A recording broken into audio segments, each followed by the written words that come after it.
Dans le prochain épisode de Plus belle la vie, alors que Lola essaie de fuir le Mistral, Bauer et Patrick pensent avoir trouvé le bon plan afin de faire garder les bébés. Les Castel tentent d'échapper au feu. Attention, les paragraphes qui suivent contiennent des spoilers sur l'épisode de Plus belle la vie diffusé demain soir sur France 3.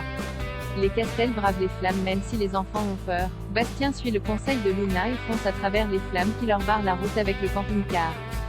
De son côté, Myrtha confie son inquiétude à Baptiste, qui tente de la rassurer.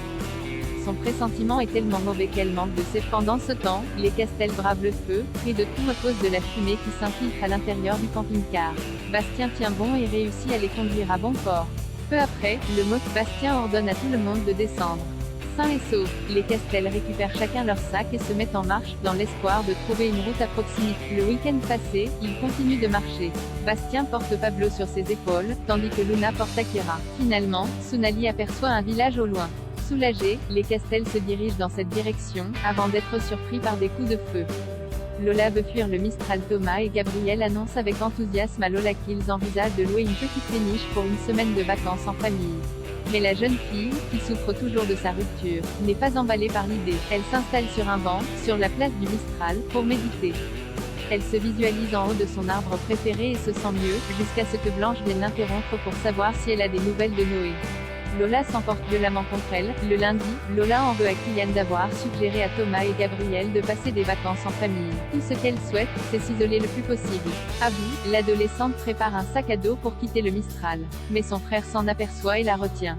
Il lui propose de rester et de le laisser convaincre Thomas et Gabriel de la laisser partir seule. Patrick et Jean-Paul gardent les bébés. Patrick et Jean-Paul ont enfin trouvé un mode de garde pour Rémi et Aurore. Patrick les garde le jour, tandis que Jean-Paul les garde de nuit. Ainsi, il travaille au commissariat à tour de rôle. Mais Patrick remet en cause cette organisation car il ne dort pas suffisamment. Jean-Paul accepte d'inverser leur mode de garde la semaine prochaine.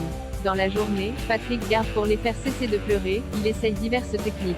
Il finit par trouver celle qui les calme, leur montrer une photo de Léa et Babette. De son côté, au commissariat, Jean-Paul ne peut pas faire le point avec Ariane sur l'affaire du brocanteur car il est sans cesse interrompu par les appels de Patrick, qui lui demande des informations concernant Aurore. En fin de journée, Patrick amène les bébés à Jean-Paul.